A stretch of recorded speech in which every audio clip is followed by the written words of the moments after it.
आपको बताया कि क्वेश्चन कभी भी बिल्कुल परोसे नहीं जाते हैं, सीधे सीधे क्वेश्चन नहीं आते हैं, क्वेश्चन पजल बेस आते हैं। और स्टैटोडायनामिक का मतलब होता है कि ये खबर है। अब यूपीएससी आपसे पहले क्या चाहेगा कि आपके पास एनसीईआरटी जैसी बेसिक बुक्स हैं, तो अगर इस खबर को वो पढ़ रहे हैं तो इसका मतलब है इस खबर को समझने के लिए, यानी इस न्यूज को अंडरस्टैंडिंग करने के लिए मुझे इसके बेसिक फंडामेंटल चाहिए। अब जरा ध्यान से देखिए, यहां पर एक कॉलम दिया हुआ है, यहां पर जो है इंग्लिश के न्यूज़पेपर में भी दिया हुआ है ये, तो यहां पर एक कॉलम दिया हुआ है कि इससे जो है वो तमाम किसान जो है वो दिल्ली बॉर्डर पर डेरा जमाए हुए हैं संगठन, और इसका विरोध कर रहे हैं, सरकार की जो एग्रीकल्चर पॉलिसी उसका विरोध कर रहे हैं। यहां पर जो है अगर आप जाएंगे तो यहां पर एक बहुत महत्वपूर्ण बात हुई कि किसानों की आय की, प्रधानमंत्री नरेंद्र मोदी की अध्यक्षता बुधवार को हुई आर्थिक मामलों की बैठक में फैसला लिया गया है कि किसानों की इनकम को बढ़ाने के लिए, उनकी आय को बढ़ाने के लिए ये कदम लगातार लिए जाएंगे, नए बिल्स लेकर आ जाएंगे, उनकी इन्हेंसमेंट की जाएगी और लगातार उनको सहायता देने के नए नए प्रयास किए जाएंगे। राइट, ये उन्होंने काफी जो है वो इस खबर में बहुत महत्वपूर्ण तरीके से बताया गया है। अब सवाल है कि यूपीएससी का जो एग्जामिनर है उसके दिमाग में क्या बात चल रही होगी, वो कैसे इस पे क्वेश्चन बनाएगा। सवाल यह है कि यहां बार बार ये जो बढ़ोतरी हुई है, ये लोग जो आंदोलन पे बैठे हुए हैं, सरकार जो नया बिल लेकर आई है, इन सब का पर्पस क्या है। अगर आप ध्यान से इसको देखोगे, अगर मैं आपसे सिंपल जो है क्वेश्चन सिंपल सा ही करता हूं कि बेसिकली इन सब का पर्पस क्या है, what is the purpose of all this thing, यानी इसका पर्पस क्या होगा।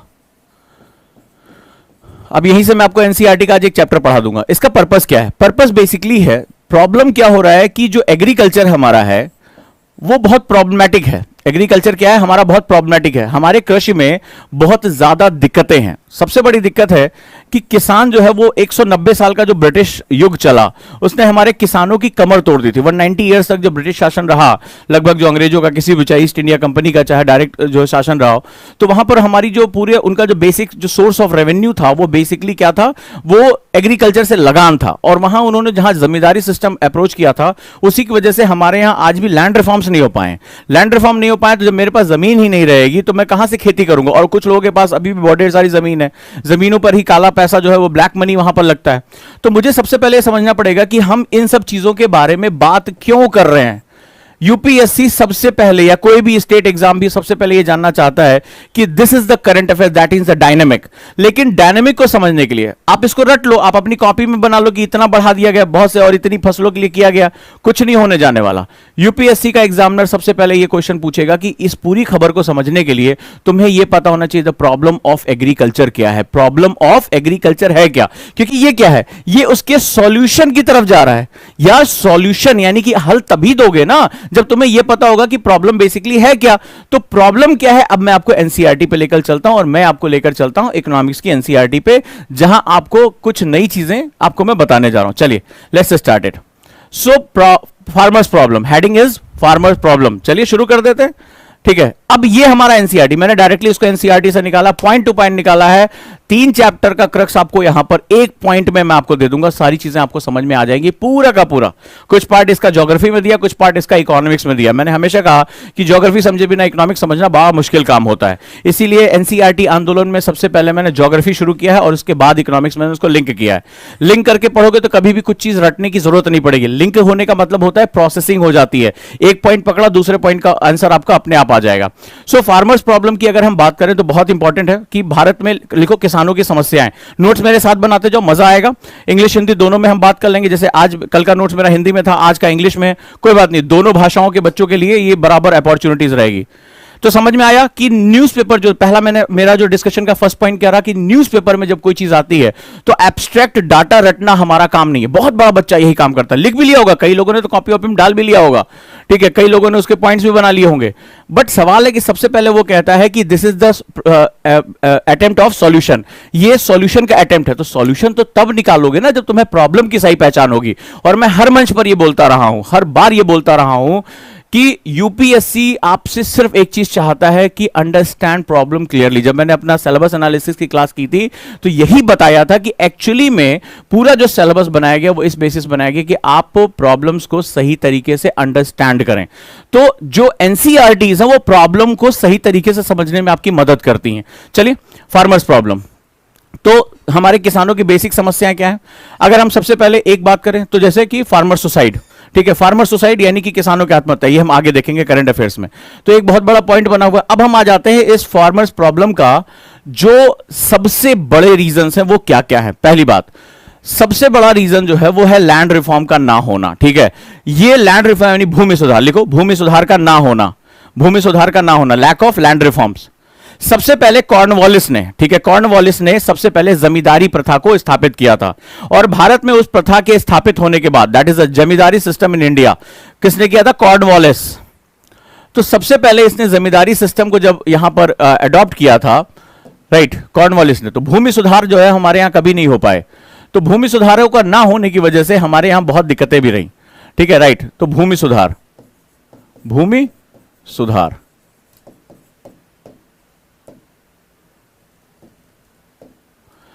तो कॉर्नवालिस ने सबसे पहले जमींदारी प्रथा, दैट इज जमींदारी, इस सिस्टम ने भारत की एग्रीकल्चर सिस्टम की ऐसी तैसी करके रख दी थी। कुछ लोग बहुत ताकतवर हो गए, इन जमींदार्स को अंग्रेजों का बैकिंग था, अंग्रेज अपना सिस्टम को छोटा करना चाहते थे, और उन्होंने क्या किया, धीरे धीरे लोगों की जमीनें हड़पनी शुरू की, एक सेंटर पॉइंट पर लेकर आए। सोचा यह गया था कि शायद इससे एग्रीकल्चर का विकास होगा, लेकिन जो सही चीज थी उसने हमारे सेगमेंट को बर्बाद कर दिया। आश्चर्यजनक है, जो हमारी समस्या का मूल कारण है, और कई बार किसान जो विरोध कर रहे हैं उसके अंदर ये एक पॉइंट भी है कि प्रेजेंट टाइम यानी वर्तमान समय में भी अभी भी हमारे यहां लैंड रिकॉर्ड डिजिटल नहीं है। जो आपने देखा होगा, कई लोग बेहिसाब जमीनें खरीदते हैं, जमीनों के बड़े बड़े जो है वो जो उसका ब्लैक मनी होता है जमीनों में डाल देता है। ठीक है, आज भी हमारे यहां बहुत बड़ी किसान ऐसे हैं जो पेजेंट है, किसान भी नहीं है, जिनके पास अपनी जमीन नहीं, वो लैंडलेस लेबर है। तो इसकी वजह से क्या होता है, एक लैंडलेस लेबर तैयार होता है। यार, जब मेरे पास जमीन ही नहीं रहेगी तो मैं एग्रीकल्चर पे ना तो मुझे लोन मिलेगा, ना मुझे यंत्र मिलेंगे, मुझे मशीन्स नहीं मिलेंगी, मुझे खाद नहीं मिलेगी, मुझे सरकारी कोई सहायता नहीं मिलनी है, और मेरे पास इनकम का कोई सोर्स है नहीं, मैं भूमिहीन हूं। तो मैं एक कुछ किसी के जमीन पर जाकर जो है वो मजदूरी का काम करूंगा, मैं कहीं पर जो है पट्टे पर जमीन ले लूंगा, टेनेंट बन जाऊंगा, किराएदार बन के रहूंगा, लेकिन मैं उसका मालिकाना हक नहीं है। और जब मेरे पास मालिकाना हक नहीं है, मैं अगर मालिक हूं तो ही तो मैं एनहेंसमेंट करूंगा। तो ये पहला पॉइंट हो गया, इसमें शॉर्टेस्ट पॉइंट मैंने आपको दे दिया। दूसरा, मानसून बेस्ड फार्मिंग। अभी इसी खबर में जो है वो दिया गया है कि इस साल मानसून बहुत अच्छा होगा। अगर आप लोगों ने खबर पढ़ी होगी, धीरे से ध्यान से इसमें अभी देखेंगे, दोबारा रिवाइव करेंगे, तो ये होगा भारतीय मानसून इस बार बहुत अच्छा रहा, हाँ या ना मुझे बता दे जाना। सवाल है कि लेकिन हम ये कह रहे हैं इस बार मानसून बहुत अच्छा है, लेकिन क्या हर साल मानसून अच्छा होता? नहीं, अल नीनो का प्रभाव आएगा, मानसून खत्म हो जाएगा। भारत की 45% agriculture, 45% agriculture right now after the 75 years of independence, आजादी के 75 वर्षों के बाद भी हमारी लगभग 45% एग्रीकल्चर ये मानसून आधारित है। भारतीय कृषि को मानसून का जुआ कहते हैं। एनसीईआरटी में पहली ही लाइन दी हुई है, भारतीय कृषि को मानसून का जुआ कहते हैं। क्या कहते हैं? लिख लो, भारतीय कृषि को मानसून का जुआ कहते हैं। Indian agriculture is the Gamble of monsoon. Indian agriculture is the Gamble of monsoon, right. तो गैम्बल ऑफ मानसून यानी गैम्बल का मतलब क्या होता है? हर बार थोड़े जीतोगे, हार भी सकते हो, जीत भी सकते हो, भाग्य भरोसे हो गए। तो ये भाग्य के हिसाब से थोड़े ना देश चलता है। तो ये दूसरी समस्या। दूसरा, लो प्रोडक्टिविटी। भारत में जो प्रति हेक्टेयर उत्पादकता है वो बहुत कम है। उत्पादकता लिखो, न्यूनतम उत्पादकता। एग्रीकल्चर पुरानी प्रैक्टिस से हो रही, देखो वो हल बैल लेके घूम रहा है, उसके पास मशीन भी नहीं है। दूसरी सबसे बड़ी समस्या, हमारे पास पर्याप्त फर्टिलाइजर नहीं है, हमारी प्रैक्टिसेस पुरानी है, अच्छे बीज नहीं है, सरकारी सहकारिता समितियां नहीं है, बहुत सी जो है इसमें दिक्कत है। इसीलिए प्रति हेक्टेयर हमारी उत्पादकता कम है। जब उत्पादन ही कम होगा, प्रोडक्टिविटी कम होगी, तो मेरी इनकम भी ऑटोमेटिकली कम हो जाएगी। इनकम कम होगी, मैं गरीब हो जाऊंगा। अगला, लेस लैंड होल्डिंग। भारत में एक व्यक्ति के ऊपर 1.3 हेक्टेयर भूमि ही केवल उपलब्ध है। अमेरिका में यह 400 एकड़ है और हिंदुस्तान में 1.3 हेक्टेयर ही भूमि औसतन यानी मैथमेटिकली अवेलेबल है। तो यानी कि जो है वो कम भूमि की उपलब्धता। और क्या होता है, चूंकि आजादी के बाद होना यह चाहिए था, इसका कारण यह था कि बहुत बड़ी आबादी को एग्रीकल्चर से निकालकर इंडस्ट्री में लेकर जाना चाहिए था, नहीं जा पाए। इंडस्ट्री हमारी या उद्योग हमारे ज्यादा पनप नहीं पाए। सर्विस सेक्टर इंग्लिश बोलने वाले या बहुत स्किल्ड लोगों के लिए, किसान के लिए नहीं। तो आज भी भारतीय किसान के ऊपर यानी भारतीय क्षेत्र के ऊपर 55% आबादी का बोझ बढ़ा हुआ है। कोरोना काल के बाद ये और बढ़ने की बहुत ज्यादा उम्मीद है कि लोग गांवों की तरफ जा रहे हैं। जितने भी लेबर्स थे वो 55% से ज्यादा आबादी हमारी एग्रीकल्चर पे, यानी जो एक व्यक्ति के पास जमीन है वो बहुत कम है, राइट। 1.3 हेक्टेयर से भी कम हमारे पास भूमि उपलब्ध है। अगला, लैक ऑफ फाइनेंशियल इंक्लूजन, वित्तीय समावेशन का अभाव। लिखो, वित्तीय समावेशन का अभाव। वित्तीय समावेशन का अभाव, that means what is the meaning of lack of financial inclusion? किसान के पास जब यार जमीन ही नहीं है, आप बैंक के पास जाते हो, बैंक से कहते हो साहब मुझे लोन चाहिए, मुझे खेती किसानी अच्छा करना है, मशीन खरीदनी है, ट्रैक्टर खरीदना है, बोला गया तो आप गिरवी रखने के लिए जमीन है क्या, या जमीन के बैनामे पे तो हम तुम्हारा दे सकते हैं। यार वो जब उसके पास जमीन ही नहीं है, जमीन बहुत छोटी है, उसका लैंड रिफॉर्म नहीं हुआ, ताकतवर लोगों ने जमीनें आज भी पकड़ रखी है, तो उसको लोन मिलेगा ही नहीं। अब जब लोन मिलेगा ही नहीं तो वो कहां से अपनी प्रोडक्टिविटी बढ़ा पाएगा, क्योंकि वो अच्छे बीज खरीद नहीं पाएगा, अच्छे उर्वरक खरीद नहीं पाएगा, अच्छी मशीनें खरीद नहीं पाएगा, अच्छे सिस्टम को इंप्लीमेंट नहीं कर पाएगा। तो जो परंपराओं से चला आ रहा है वो अपना चलता रहेगा। नतीजा क्या होगा कि उसके पास जो है वो वित्तीय समावेशन उसका नहीं हो पाएगा और वो गरीब का गरीब बना रह जाएगा। लेकिन सवाल है कितनी बड़ी आबादी, लगभग 55% आबादी, और इसमें भी जो फीमेल फार्मर्स हैं, जो बेचारी महिलाएं हैं, उनकी हालत तो और खराब। उनके नाम पे तो जमीन भी नहीं है, क्योंकि पैट्रियार्की में जमीन जो होता है वो पिता से पुत्र को मिलता है, पितृसत्तात्मक व्यवस्था में, तो उनको तो वो भी नहीं मिल रहा है, वो बेचारे और परेशान है। समझ में आया? नेक्स्ट लिखो। दूसरा, लेस कॉस्ट प्रॉफिट मार्जिन लिखो। भारतीय कृषि में लाभ लागत के बीच का अंतर बहुत कम है। पूरा क्रक्स बता दे रहा हूं, 3 चैप्टर का क्रक्स है ये। भारत में कृषि में लाभ लागत का अंतर बहुत कम है। लाभ लागत का अंतर क्या होता है ये समझ लो। ये होती है लागत। लागत में आप क्या क्या लगाते हो? Seeds, fertilizer, pesticide, irrigation. ठीक है, लिखो। लागत में क्या होगा? लागत के जो आपका लागत का मतलब किसान को अपनी जेब से लगाना पड़ता है। ये आज की खबर का सबसे इंपॉर्टेंट पॉइंट यही है। एमएसपी सरकार ने क्यों बढ़ाया? ठीक है, इसी पे आप समझ जाएंगे कि सरकार ने एमएसपी जो है, न्यूनतम समर्थन मूल्य, कृषि मंत्री ने क्यों बढ़ाया, उसका कारण यही है। अब होता है क्या, लागत में हमारे बीज आ गए, बीज, उर्वरक, कीटनाशक, सिंचाई। ठीक है, सिंचाई, तो ये क्या होगा? ये लागत हो गए। अब लागत का मतलब ये होता जाता है बेचने के लिए, सेल करता है, इसको बेचता है। तो बेचने में अगर उसको लागत से ज्यादा अच्छे दाम नहीं मिले, मान लो उसने 10 रुपया लगाया लागत में, ये सब सारा जो बीज, उर्वरक, ये मिला के, और बेचारे को जो है वो कुछ भी पैसा नहीं मिला, मतलब वो 12 रुपए कमा रहा है, तो उसकी लाभ कितना हुआ? उसको केवल 2 रुपए का लाभ मिला। और अगर 10 रुपए लगाया, 11 रुपए में बेच पा रहा है 1 रुपए, तो अब क्या होगा? 1 रुपए में अपना परिवार कैसे चलाएगा? खेती के लिए अगला इनपुट कैसे देगा? नहीं दे पाएगा। ठीक है, तो इसके बीच में अंतर बढ़ा होना चाहिए। भारत में ये बहुत कम है, क्योंकि इनकी जो है वो हालत खराब हो। जाके देखो इस समय, अगर उसको मान लो आज सिंचाई करनी है और डीजल पंप लगाना है, और डीजल के जरा दाम जाके देख के उसकी हालत खराब हो जाएगी। ठीक है, वो बिल्कुल परेशान हो जाएगा। बीज कंपनियों पे, प्राइवेट कंपनियों का दबदबा हो गया, खासतौर पे सब्जी में, और ये बीज बहुत महंगे कर रखे हैं उन्होंने। सरकार इसमें कोई नियंत्रण नहीं कर पा रही है।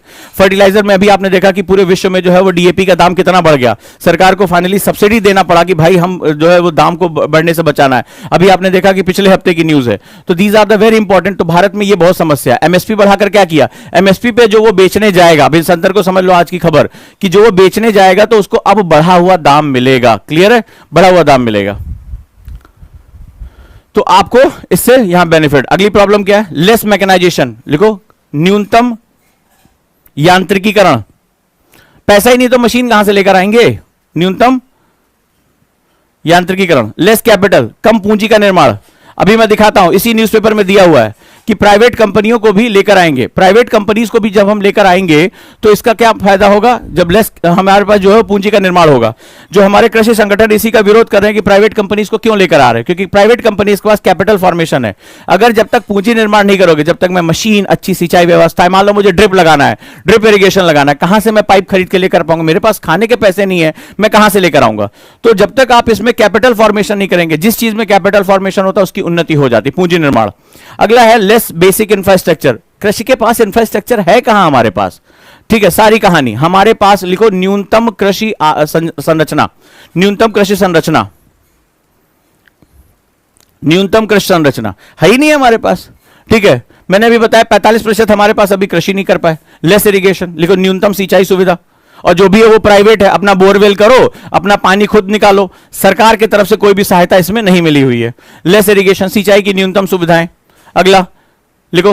विद्युत का अभाव, हर गांव में बिजली नहीं पहुंची है, जहां पहुंची है वहां वोल्टेज बहुत कम है, और कभी कभी आती है, चली गई तो फिर बुलाना बिजली को बड़ा मुश्किल काम होता है। लिखो पावर, यानी शक्ति का अभाव।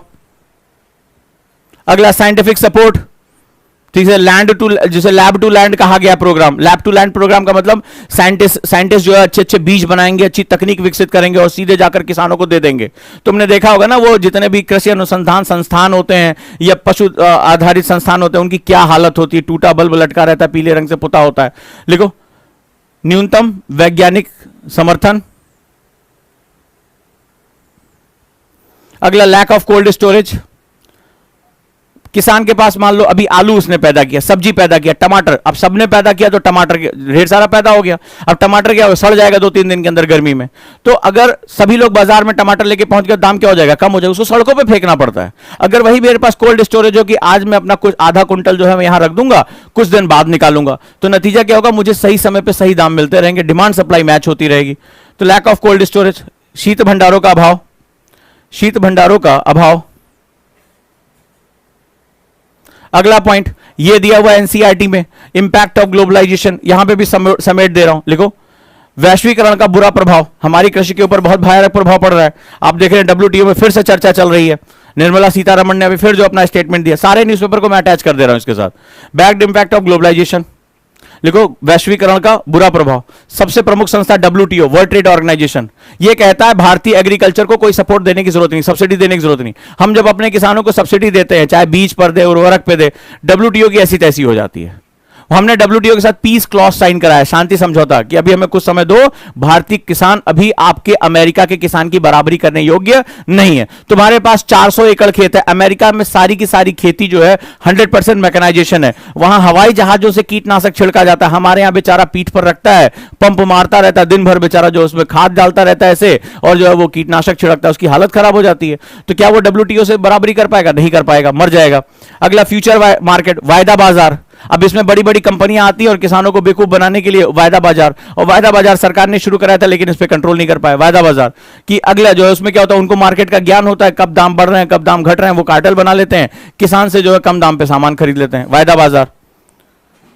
अब कौन कौन से जो है हमारे सरकार ने इनिशिएटिव लिखे, सरकार द्वारा शुरू किए गए, सरकार द्वारा शुरू किए गए महत्वपूर्ण प्रयास, जैसे फूड कॉर्पोरेशन ऑफ इंडिया। अभी आपने लास्ट हफ्ते की खबर पढ़ी, अगर आप कहेंगे तो मैं न्यूज का दे दूंगा कि सरकार ने इस बार सबसे अधिक खरीद की है। पढ़ा आप लोगों ने? अभी इसी न्यूज में दिया हुआ है कि सरकारी खरीद इस बार सबसे ज्यादा हुई है। उत्तर प्रदेश ने बहुत बड़े मात्रा में खरीद की है। कौन खरीद करता है? फूड कॉर्पोरेशन ऑफ इंडिया, लिखो FCI, food corporation of India, यानी भारत का खाद्य कॉर्पोरेशन। अगला सॉइल हेल्थ कार्ड, किसानों की खेत और मिट्टी को सही करने के लिए सॉइल हेल्थ कार्ड, एग्जाम में क्वेश्चन आ चुका है, सॉइल हेल्थ कार्ड। और अगला एमएसपी, जिसके बारे में हमने आज खबर शुरू की, that is MSP, that is minimum support price, न्यूनतम समर्थन मूल्य, न्यूनतम समर्थन मूल्य। अगली समस्या है, भारत के किसानों को कोई भी पैन इंडिया मार्केट, यानी जो है वो पूरा एक एकल बाजार नहीं है, मेरे राज्य का सामान है मैं राज्य में बेचूंगा। इसके लिए सरकार ने एक परियोजना शुरू की जिसको बोलते हैं ई नैम। क्या नाम है उसका? E NAM. मेंस में भी आ चुका है और प्री में भी आ चुका है। E NAM, electronic national agriculture market, electronic राष्ट्रीय कृषि बाजार, इलेक्ट्रॉनिक नेशनल एग्रीकल्चर मार्केट जो है वो इसका इंपॉर्टेंट इनपुट है। तो भारत के किसानों के पास राष्ट्रीय स्तर, मेरा सामान है मैं पूरे देश में बेचू, नहीं बेच सकता, मुझे मेरी राज्य की जो है वो रिस्ट्रिक्शंस को झेलना पड़ेगा। सो जो है इसके लिए एक सरकार ने योजना शुरू की जिसको बोलते हैं e NAM, right, electronic national agriculture market. Done है? तो ये बेसिक फंडामेंटल रहा जो मैंने आपको बताया, किस तरह से इसके बेसिक इंपैक्ट्स रहे। ये प्रॉब्लम ऑफ एग्रीकल्चर रहा, तो मैंने इसमें 3 चैप्टर एनसीईआरटी के क्लब किए हैं, ठीक है। और खबर को मैंने बताया कि किस तरह से आपको पढ़ना होगा, इस तरह से आपको जो है वो पढ़ने की जरूरत होती है, ठीक है। देखिए यहां पे लिखा, खरीफ सीजन की दलहन व तिलहन फसलों की खेती को बढ़ावा देने के लिए एमएसपी में विशेष प्रोत्साहन दिया गया। एमएसपी इज एनहांसमेंट, प्रॉब्लम को शॉर्ट आउट करने के लिए सरकार जो है उसको जो है वो जानकारी देती है, ठीक है। इसके बाद जो है वो लगातार जो है वो विरोध हो रहा है। इसके बाद जो किया गया, पिछले साल से इसको बढ़ा दिया गया। अगर इस खबरों को पढ़ोगे, इसमें ढेर सारी खबरें आई हुई हैं कि इस बार सरकार ने बड़ी जबरदस्त खरीदारी की है। फूड कॉर्पोरेशन ऑफ इंडिया जो है वो खरीदारी की बात कर रहा है। लगातार ये लोग आंदोलन कर रहे थे कि सरकार एमएसपी हटा देगी, सरकार ने कहा नहीं, एमएसपी हमेशा जारी थी और जारी ही रहेगी, ठीक है। इसके बाद यहां देखिए डीएपी की बात हो रही है कि अगर यहां पे लिखा हुआ, अगर आप ध्यान से पढ़ेंगे तो डीएपी के बारे में, डीएपी का मतलब होता है जो हमारा जो खादें होती हैं, जो हमारा फास्फोरस नाइट्रोजन की खादें होती हैं। तो कह रहा है कि यहां पर सरकार, इसका मूल्य बढ़ गया तो सरकार ने इसके लिए सब्सिडी दी, यहां देखिए लिखा हुआ है, सरकार ने इसके लिए सब्सिडी दी, सहायता दिया है। तो यही चीजें मैंने बताई, सरकारी सहायता मिल रही है, सब कुछ मिल रहा है, और वैल्यू एडिशन तभी होगा जब हम आगे बढ़ पाएंगे, राइट। तो अब ये जो है वो हमारी खबर को आपको जो है समझना पड़ेगा, और इस खबर के साथ जो है वो हमें ये समझना पड़ेगा कि कैसे हमारी एनसीईआरटी इन खबरों के लिए हमारा बेस तैयार कर सकती है। अगर आपको बेस नहीं पता कि आखिर प्रॉब्लम क्या है, लैंड रिफॉर्म सबसे बड़ी प्रॉब्लम है, इरिगेशन नहीं है, सीड्स नहीं है, लागत बढ़ती चली जा रही है, तो ये सारा उसी के लिए किया गया कि लाभ एटलीस्ट कम से कम बढ़ जाए। अब सब्सिडी दे देंगे तो क्या होगा, जब खाद पे सब्सिडी देंगे उसकी लागत क्या हो जाएगी, कुछ कम हो जाएगी। उम्मीद करता हूं कि आपको क्लास समझ में आई होगी और एनसीईआरटी आंदोलन का आप लोग लगातार हिस्सा बने हुए हैं। इसी तरह अपना प्यार देते रहिए और इसका जो हिस्सा बने रहिए। चैनल को सब्सक्राइब जरूर कर लीजिएगा, क्योंकि मैं किसी भी टाइम रैंडमली, मेरे पास बहुत अच्छी अच्छी सीरीज है, अभी मैं हिस्ट्री की लूंगा, मेडाइवल की लूंगा क्लास, और इसमें मैं आपको पॉइंट टू पॉइंट दूंगा, मतलब कम से कम पॉइंट में आपको एनसीईआरटी के कुछ ना कुछ इंपॉर्टेंट पॉइंट मिलते रहेंगे। और आने वाले टाइम में जब आफ्टर सम टाइम जो है आप लोग का प्यार मिलता रहेगा, तो एनसीईआरटी के बीच बीच में जो है वो कुछ इंपॉर्टेंट पॉइंट्स होते हैं जिसको टीचर पढ़ा नहीं पाता, वो एक्चुअली फ्लो खराब कर देता है। तो जैसे मैं एनसीईआरटी आंदोलन जो मैंने बैच शुरू किया है, उस एनसीईआरटी आंदोलन बैच के साथ जो भी 4000 रुपए में बैच है, और मंडे से भी आप उसमें मेरे साथ जुड़ सकते हैं नए सेगमेंट में, तो वहां पर जो है वो, वहां पर मैंने आपको बताया है कि उस पॉइंट्स को मैं, जो क्रक्स पॉइंट है वो मैं लेकर आऊंगा, राइट। और ये आपको बहुत हेल्प करेगा, लेकिन आपको नोटिफिकेशन मिलता है, इसलिए चैनल को जरूर सब्सक्राइब कर लेना। ये मिस करोगे तो आपका बड़ा नुकसान होगा।